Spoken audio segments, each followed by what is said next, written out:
Level 5. Ini adalah level yang paling tinggi.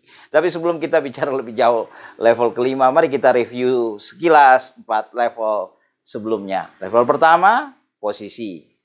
Kata kuncinya adalah hak. Orang mengikuti karena harus. Level kedua, permission, izin. Kata kuncinya relasi. Orang mengikuti karena suka. Karena mereka menginginkannya.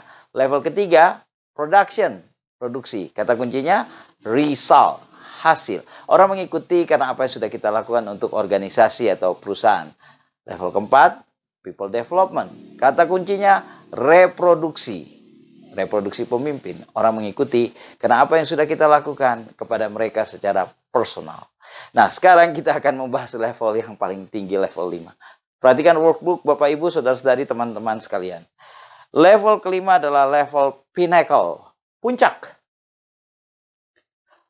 Level kelima ini dibangun di atas level keempat berdasarkan reputasi dari waktu ke waktu.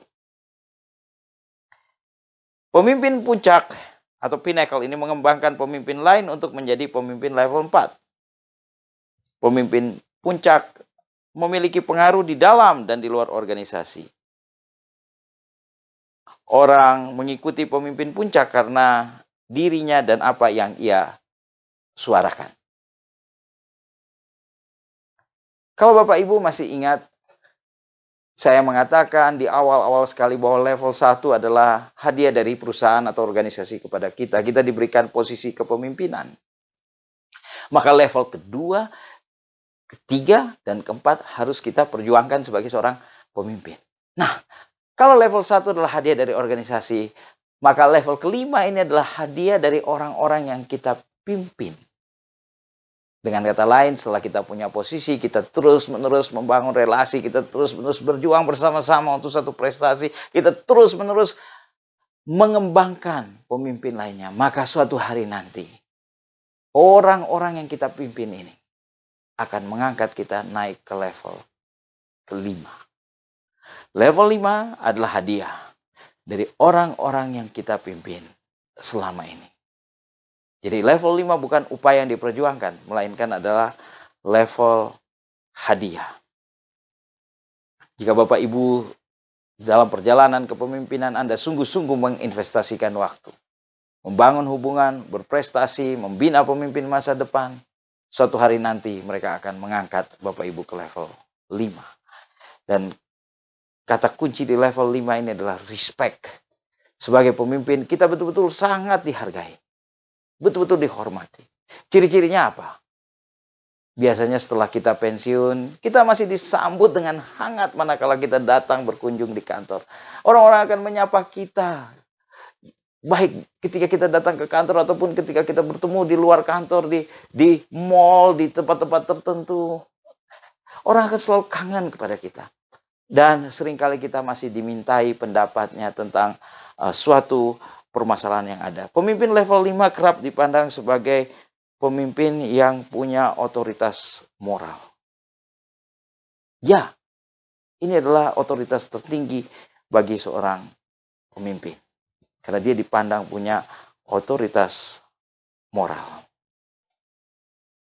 Lalu apa saja yang bisa kita lakukan atau petunjuk-petunjuk apa saja yang bisa saya berikan untuk kita lakukan dalam perjalanan kepemimpinan kita. Perhatikan workbook Bapak Ibu Saudara-saudari teman-teman sekalian.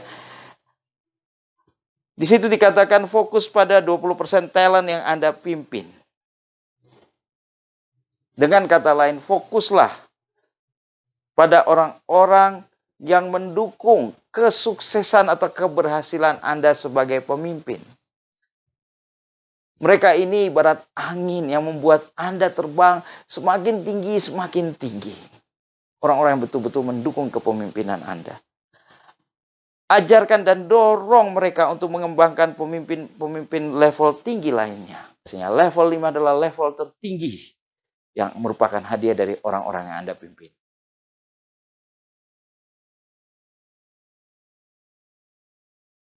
Sekarang kita kembali ke workbook Bapak Ibu Saudara sekalian. Di situ dijelaskan bahwa tingkat pengaruh Anda berbeda dari orang ke orang. Demikian juga level kepemimpinan Anda berbeda-beda dari satu orang ke orang yang lainnya. Bapak Ibu, prinsip ini hendak mengatakan bahwa di mata setiap orang yang kita pimpin, kita akan dilihat secara berbeda. Ada orang yang hanya menganggap kita sebagai orang yang punya posisi, maka bagi orang tersebut kita hanya berada di level ke-1. Tetapi ada orang-orang tertentu yang kita bisa berelasi dengan baik, lalu kita membangun hubungan yang baik, kebersamaan yang baik, mereka akan melihat kita sebagai pemimpin level 2. Lalu ada orang-orang tertentu yang mampu kita ajak untuk berprestasi.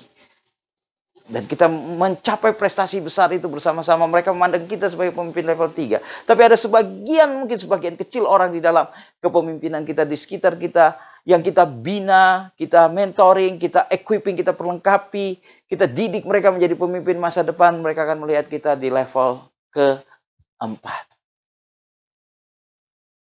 Satu hal Bapak Ibu, orang akan merespon kita, mendengarkan kita, melihat kita, menanggapi kita, berdasarkan kita berada pada level mana di mata mereka. Sebagai contoh, kalau saya seorang pemimpin, lalu saya memaparkan atau membagikan target-target yang akan kita raih di tahun-tahun mendatang, maka orang-orang yang hanya memandang saya di level 1 akan menganggap, ya, mereka akan melihat ini sebagai beban. Tetapi orang-orang yang memandang saya ada di level 2, mereka akan bersuka cita. Yang penting gue bareng lu.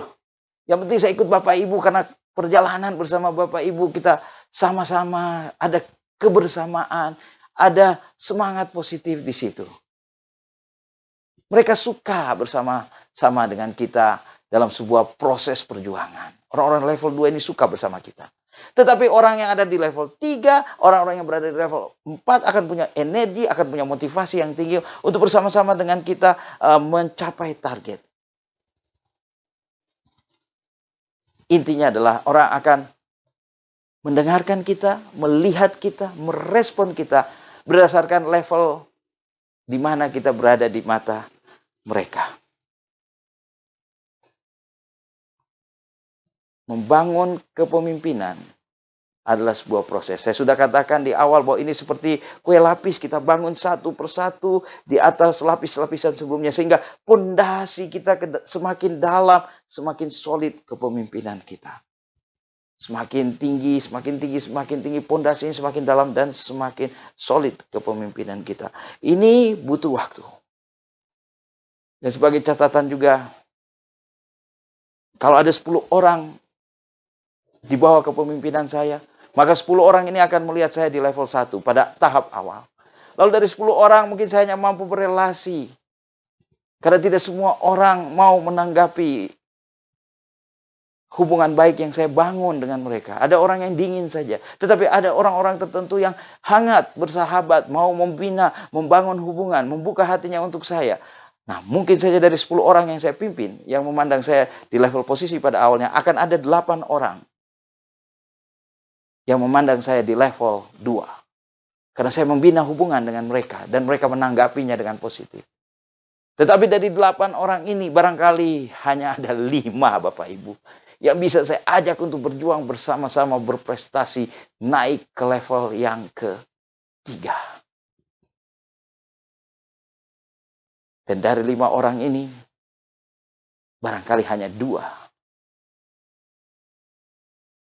Hanya 2 orang dari mereka yang bisa saya bina untuk menjadi pemimpin masa depan.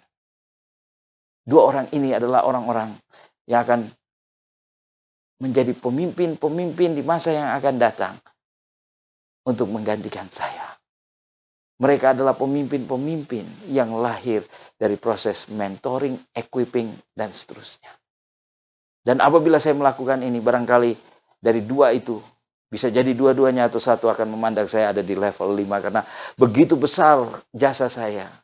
Saya tidak hanya menginvestasikan ilmu, pengetahuan, pengalaman, energi, waktu, tapi saya berikan hidup saya untuk mereka, sehingga mereka akan memandang saya pada level puncak.